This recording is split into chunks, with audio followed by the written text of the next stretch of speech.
راشد کا ایک بہت بڑا بادشاہ گزرا ہے جس کی حکومت پوری دنیا پر تھی۔ اس کے زمانے میں بہلول نام کے ایک بزرگ تھے۔ وہ اللہ کے بہت بڑے ولی تھے، اس لیے ہارون راشد ان کا بہت احترام کیا کرتا تھا۔ ہارون راشد کی بیوی جن کا نام زبیدہ تھا، وہ بہت ہی نیک عورت تھی۔ زبیدہ نے اپنے محل میں ایسی 1000 نوکرانیاں رکھی ہوئی تھی جو قرآن کی حافظہ تھی، اور قرآن کی تلاوت کے لیے ان سب کی ڈیوٹی الگ الگ شفٹوں میں لگی ہوئی تھی، جس کا نتیجہ یہ ہوتا تھا کہ محل میں 24 گھنٹے قرآن کی تلاوت ہوتی رہتی تھی، اور اس کا محل قرآن کا گلشن لگتا تھا۔ ایک دن کی بات ہے کہ ہارون راشد اپنی بیوی زبیدہ کے ساتھ دریا کے کنارے ٹہل رہے تھے کہ ایک جگہ بزرگ دانا بہلول کو بیٹھے ہوئے دیکھا۔ دیکھتے ہی اس نے سلام کیا تو دانا بہلول نے جواب دیا۔ بہلول اس وقت مٹی کا گھروندا بنا رہے تھے، تو ہارون راشد نے پوچھا، کیا کر رہے ہو؟ بہلول نے جواب دیا، ریت میں گھر بنا رہا ہوں۔ ہارون راشد نے پوچھا، کس کے لیے بنا رہے ہو؟ بہلول نے جواب دیا، جو اس گھر کو خریدے گا میں اس کے لیے دعا کروں گا کہ اللہ تعالیٰ اس کو جنت میں گھر عطا فرمائے۔ ہارون راشد نے پوچھا، اس گھر کی کیا قیمت ہے؟ بہلول نے جواب دیا، صرف 1 دینار۔ ہارون راشد نے سوچا، یہ ایک دیوانہ ہے، جانے کیا بڑبڑا رہا ہے، اس لیے اس بات پر دھیان نہیں دیا اور وہاں سے آگے بڑھ گیا۔ اس کے پیچھے زبیدہ خاتون آئی۔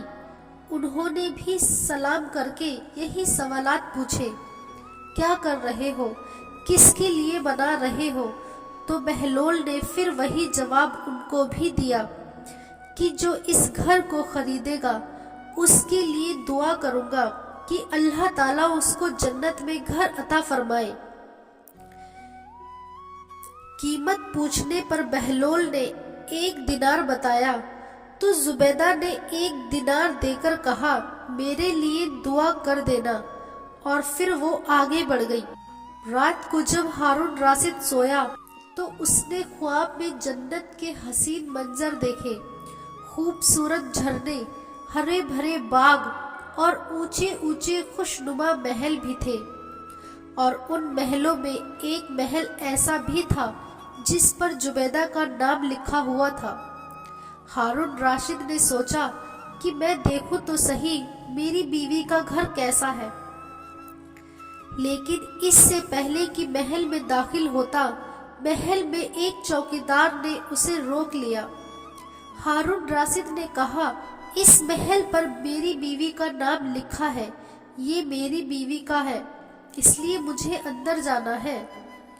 چوکیدار نے کہا، نہیں، یہاں کا قانون الگ ہے، یہاں جس کا نام ہوتا ہے صرف اسی کو اندر جانے کی اجازت ہوتی ہے، اس کے علاوہ کسی اور کو نہیں۔ جب چوکیدار نے ہارون راشد کو پیچھے دھکا دیا تو ہارون راشد کی نیند کھل گئی۔